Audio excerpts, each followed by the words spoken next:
This. Welcome to Michelle Hoffman's Liner Notes. I'm so excited to share this with you. This is my global premiere. It's the global world premiere of thank you, Michelle Hoffman's Liner Notes. Liner notes are the insight that artists or curators offer into what is really going on at the time of creation and what inspired that recording or artwork to be what it really is. So you might find liner notes inside an album, a CD. You might find liner notes inside a book, and it tells you about the artist, what's going on at the time when they created that artwork, and how it came to be. So in a changing world, liner notes can help you find your unique path to create balance and enjoy an abundant life with all the resources that you need. Michelle Hoffman's liner notes is imperative insight and curated wisdom to unblock your potential. And today, our world premiere, I get to invite Susan Jungermann, who is a best-selling author of Stop Your Toddlers' Tantrums, which is a mother's guide to finding joy in parenting. Susan, welcome. I'm so excited that you're my very first guest on Liner Notes. I'm excited to be the first one. I wish I had had liner notes like 7 years ago. I need them. We all need the liner notes. It adds depth to life and that sort of thing. So, Susan, one of the reasons I'm so excited to have you curated in liner notes is that you help mothers examine their thoughts to see how they're sabotaging themselves from having a joyful parenting experience. Being a parent, it is really easy to get caught up in just the day-to-day grind and the responsibilities and the emotional exhaustion of parenting, and you can forget so easily that this is something that we always dream of doing and really enjoying. So tell us, how did you get into this? How did you find yourself here? Well, I was one of those mothers that my whole life I wanted to be a mother. And when I became a mother, I was not feeling joy. In fact, I was feeling the opposite of joy. I had struggled with some postpartum depression, and then, it got so bad that as soon as I got out of bed, I would just like literally count the minutes until I could get myself back into bed. And during that time, what was going on, my husband had broken his leg. I broke my leg shortly after. Oh my God. It gets worse. He had 4 surgeries. The 5th one amputated the bottom of his leg. Oh my God. And during that time, when I had a broken leg, I was watching 5 babies out of my house. Oh my God. It was, so I was feeling terrible, depressed Yeah. every day, trying to watch babies from a wheelchair, trying to help my husband who had had his leg amputated, realizing we have he's not working, workers' comp is only 60% of his salary. It was just, I suffered for a period of years. And there was a day that I was laying there and I thought, I will do whatever it takes to feel better because I can't live like this anymore. No. And I had tried therapy, I tried medication, I tried everything. So I felt like, I don't know what I have to do, but there's something that there has to be something. Can't be this bad. When you're busy taking care of everyone and everything, who's taking care of you?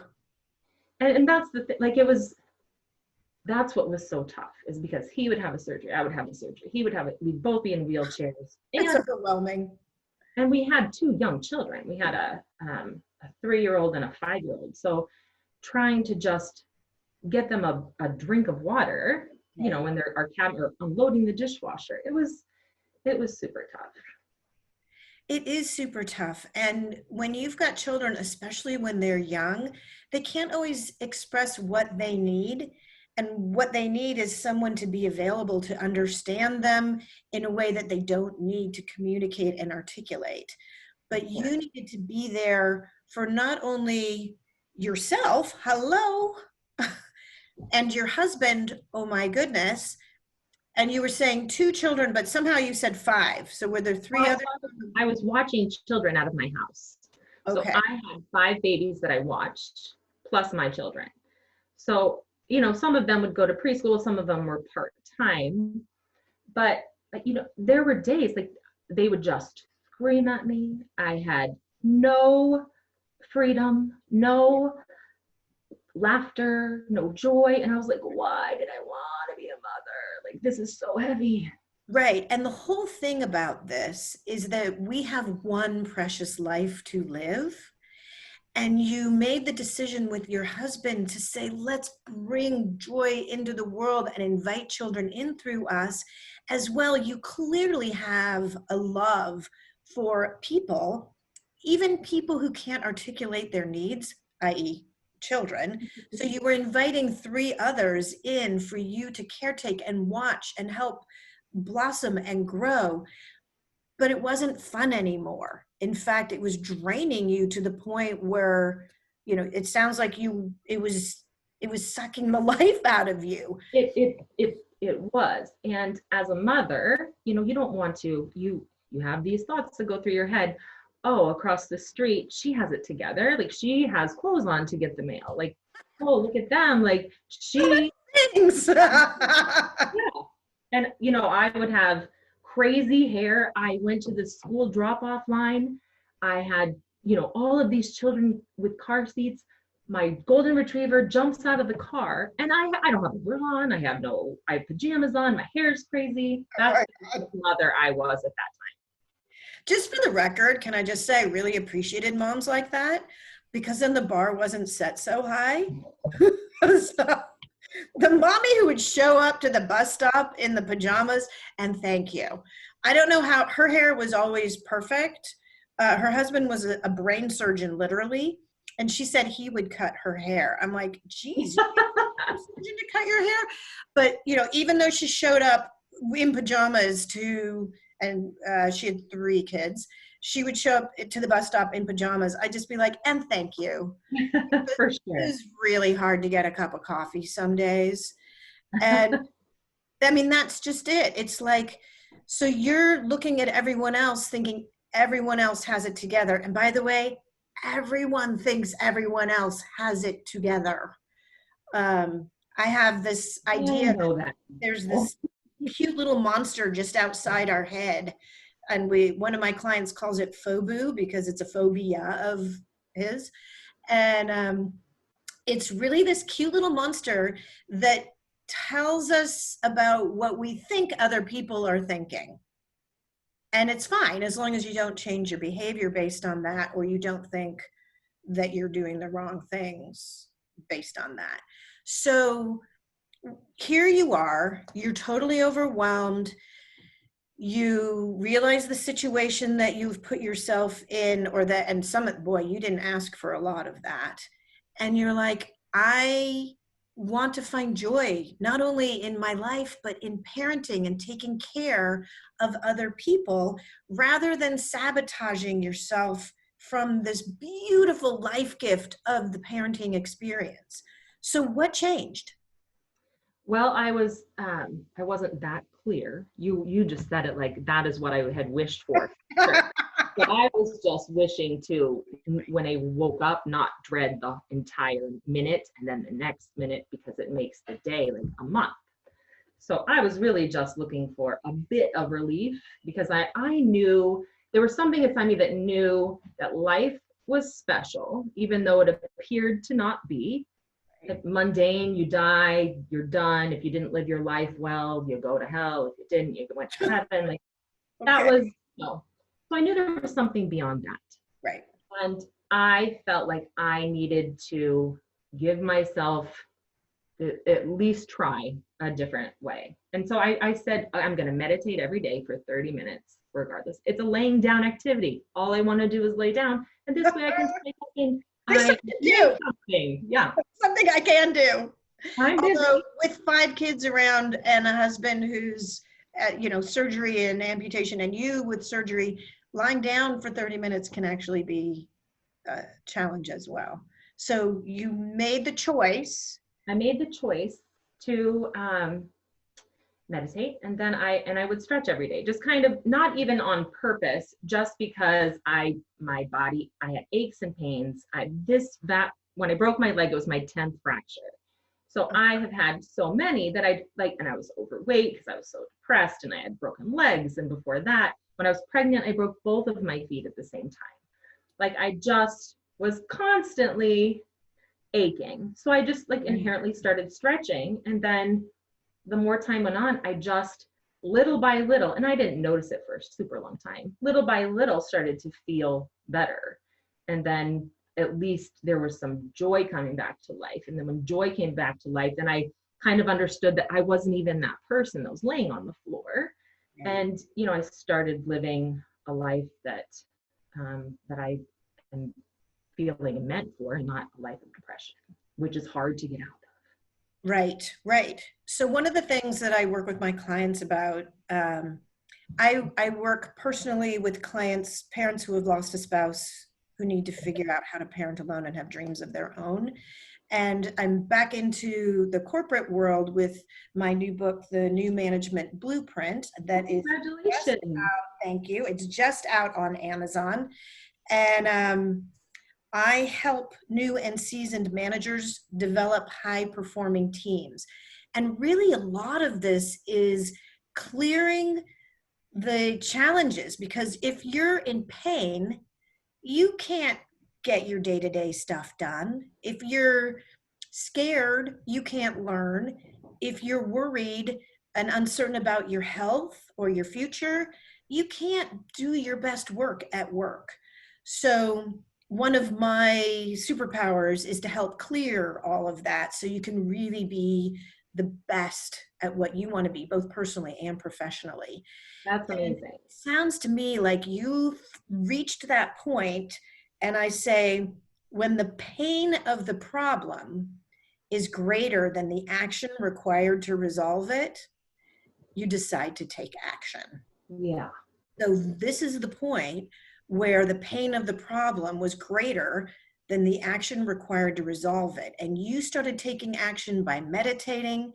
You started taking action by finding balance within yourself and stretching. So stretching internally. And in that one, to find balance, I say we stretch our strengths and strengthen our weaknesses to find that balance. So now you found this balance somehow, and you've written the guide to help other parents examine their thoughts to see how they might be sabotaging themselves from having a joyful parenting experience. So what are some of the tips and tools that you've put in this robust body of work in your book? And for those of you who are listening, we're going to give you an opportunity to get a free copy of both Stop Your Toddler's Tantrums and The New Management Blueprint at the end of this video. So what did you do? What's your advice? Well, overcoming my own obstacles, and then, talking to parents of toddlers. Once I kind of had a different, once I opened up and started living differently and thinking differently and solve problems, isn't working. Collectively, I think we can see that right now. So I felt like I needed to look at an alternative explanation to bring joy to mothering and to help them with their children. But every time a child came and a mother, it's the mother. It's a child. This is where a child is pure positive energy. We live with voices in our head, like the little voice, like that little monster. The guy in your head. Mine is like, she does it in a way that is like teachy, like she teaches me, but she talks to me all the time. Yeah. My inner voice is very kind. If yours isn't, oh my God, mine is borrow mine. Meanest woman I've ever met. Meanest thing. I'm my God, she's a bitch. Oh no. You Yeah. should talk to my inner voice. She's super friendly. Mine has gotten friendlier over the years, for sure. That's good. Mine has gotten quieter over the years, is the thing. And so that's the thing. I think that, so as people think and as they take on thoughts, we are never explained, or we're never taught in school that you're not actually like choosing between thoughts. You're receiving a thought, like a thought appears in your head, and it might be, God, I look fat, right? And when you're feeling self-defeated, when you're feeling grumpy, that's where your thoughts are coming from. They're being received through that emotion. Right. And your little voice can only deliver to you through the emotion.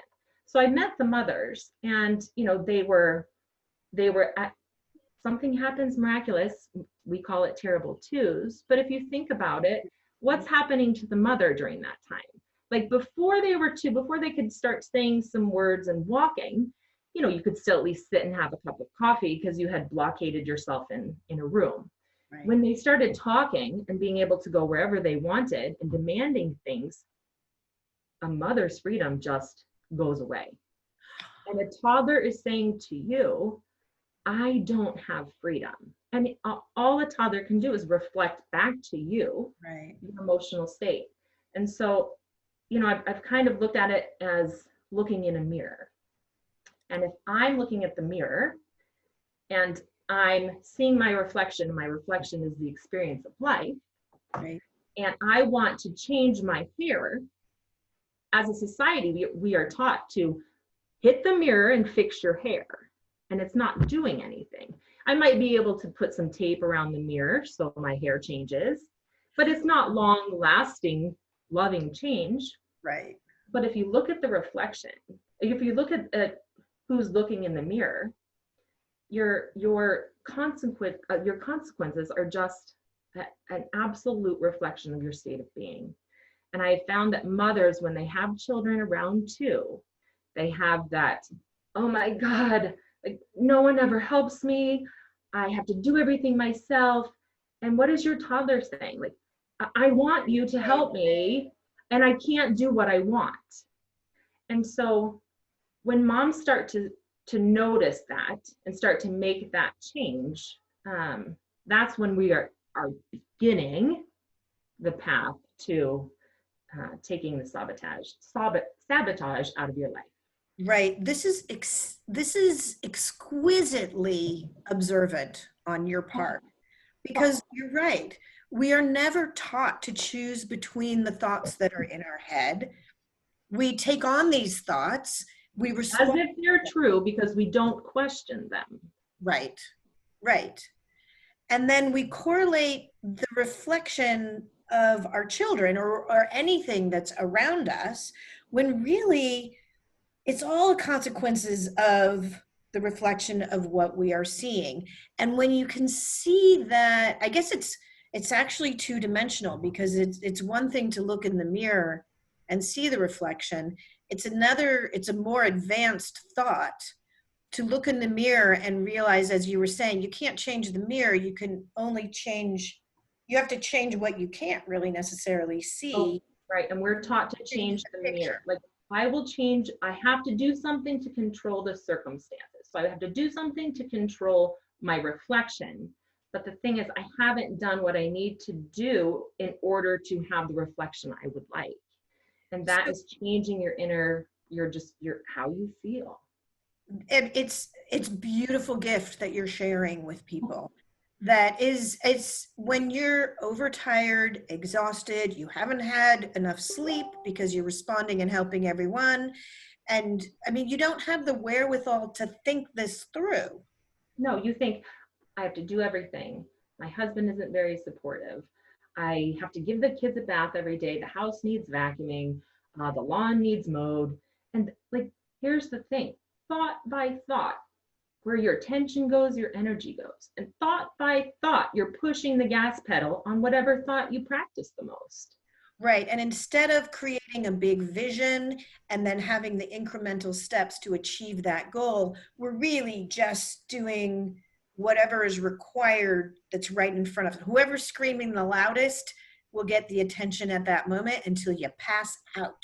For And sure. there is no joy in that. So do you have some exercises or ideas, tips that might be helpful for listeners? Yeah, some things that have really helped me. What I found is that okay, so there's in the beginning, you think of yourself kind of as two, and there's a voice in your head that's talking. Mm-hmm. Then there's the person you are without the voice. And to truly go there, and if I'll invite you to go there, Okay. if you stop the voice in your head, it's hard. Your energy shifts from internally to externally. Right. And so, and that is like bringing yourself present. So you like push your energy out, and you do present exercises to keep your little voice from going into the future or going into the past and telling you stories that aren't true. You have to entertain that little voice to not talk to you. So you have to guide it to your breath and make sound like a in and a out, and just make the little voice watch the breath. And then you take that little voice, and then you lay down and you tell your little voice, find the bottom of my feet.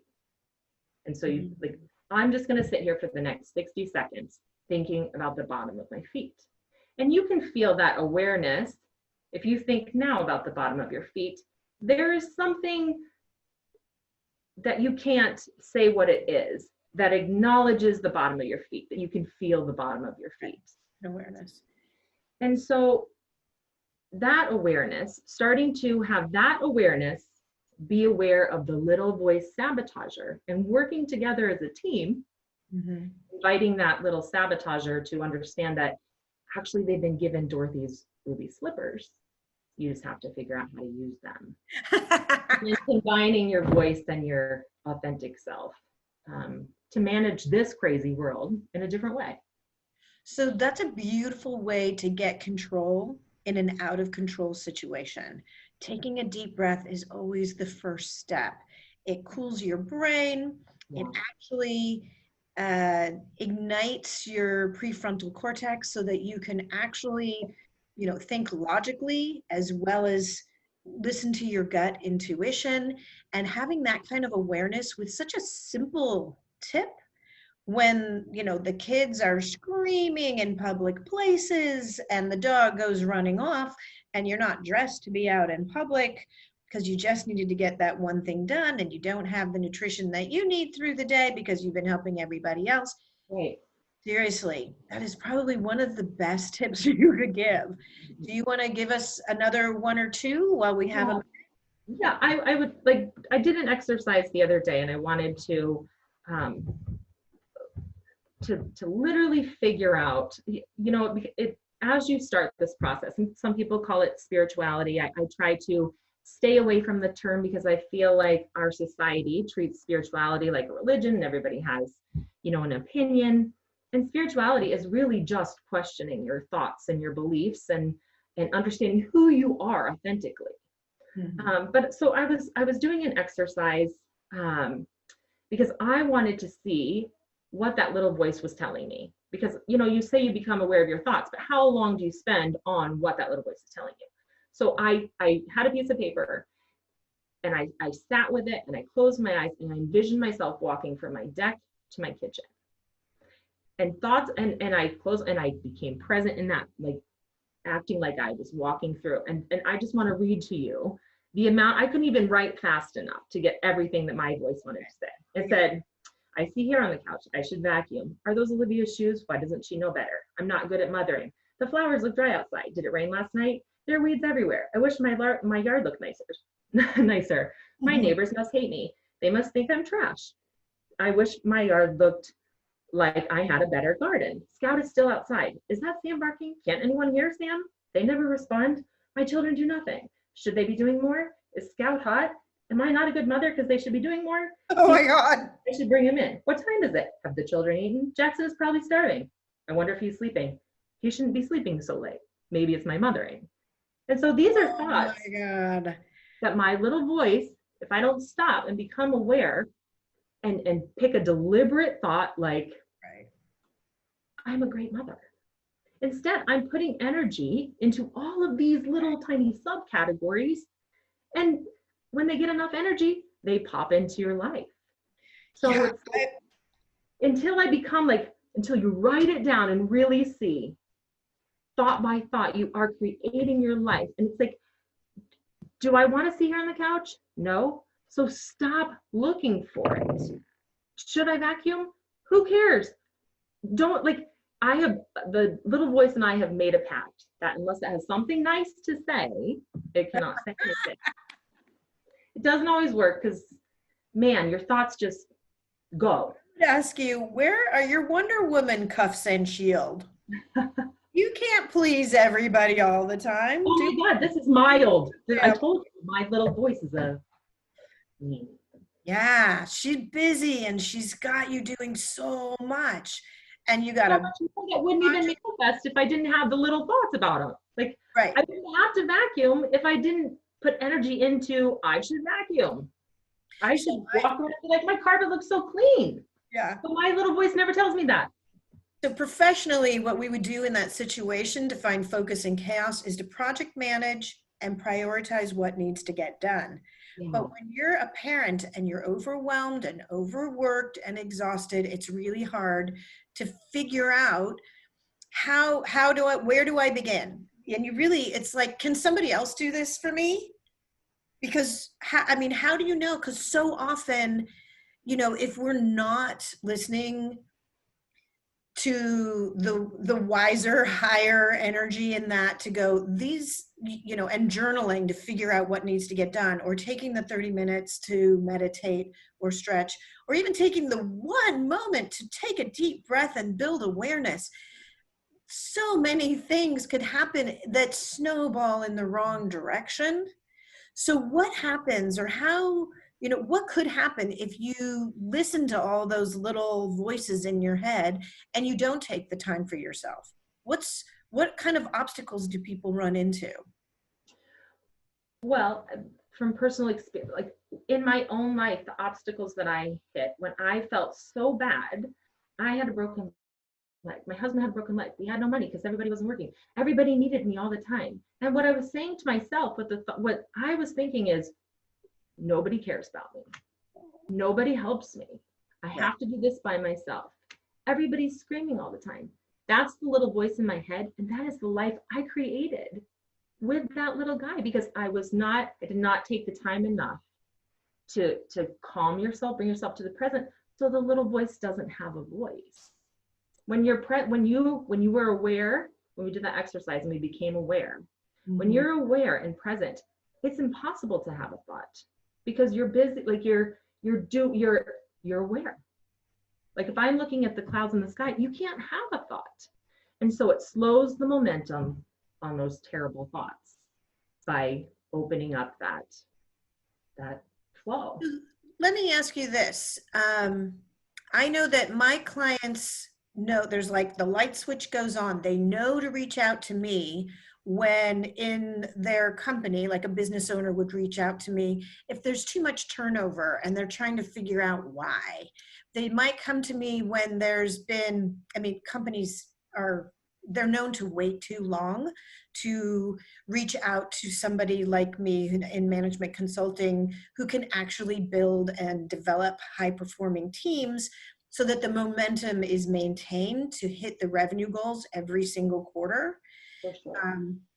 But sometimes they wait too long to reach out to somebody like me who's going to clear the obstacles and help get everybody in alignment and hungry to do the work.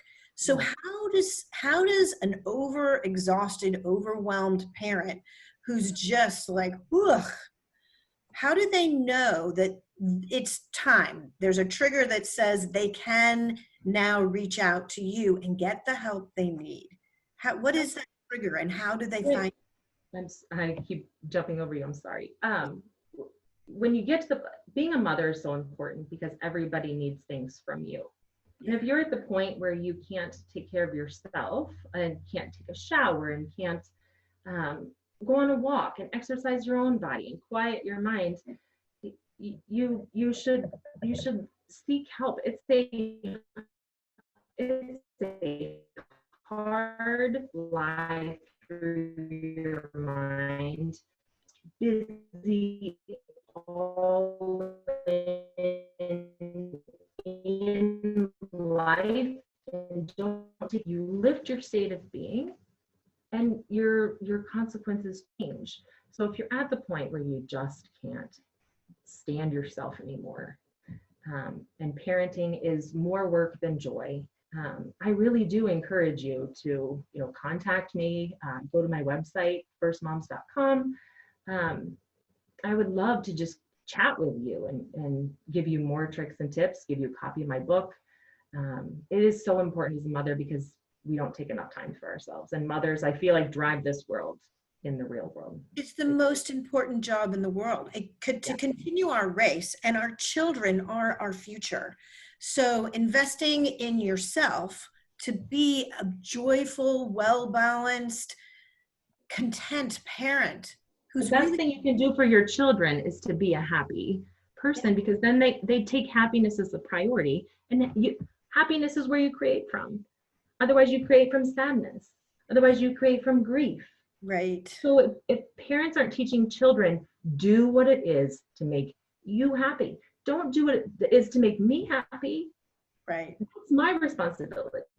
And so often we're willing to invest in our children, but we forget that if we can't invest in ourselves, then we're not investing in the children.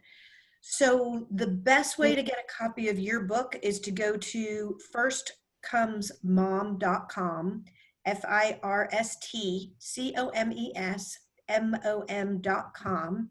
And there's a contact tab where they can go and get a copy of your book. And that's a free copy, so it's a gift for listening to this webinar. Yep. And they'll also have a means to hop on a call and connect with you to share their personal situation, because everybody has a story. So thank you for sharing yours with us here at Liner Notes. Thank you for having me on. Yeah, and thank you so much for being available to make a difference, to remind us how joyful parenting can and should be, because it makes the experience better for everyone in the family. And if any of you would like a copy of my new book, The New Management Blueprint, come on over to LightTheSparkLady@gmail.com. Send me a quick email, or just click in the link below somewhere and private message me and let me know, because I would be happy to jump on a call with you and gift you a copy of my book so that you've got the tips and tools to really enjoy your professional life and your personal life. And work-life balance is happening at the very same moment as we're all now working remotely in our living room. And to figure out, how do I meet all of my professional goals while I've got my spouse and my kids and my sweet pets in the living room? And how do I separate all of those things out to do and be my best at each of those? So go check out Susan Jungermann at firstcomesmom.com, and you can just contact me in the notes here and private message me, or go to LightTheSparkLady@gmail.com. Susan, thank you again for being so valuable and sharing your skills with us. Of course. Thank you. Thank you.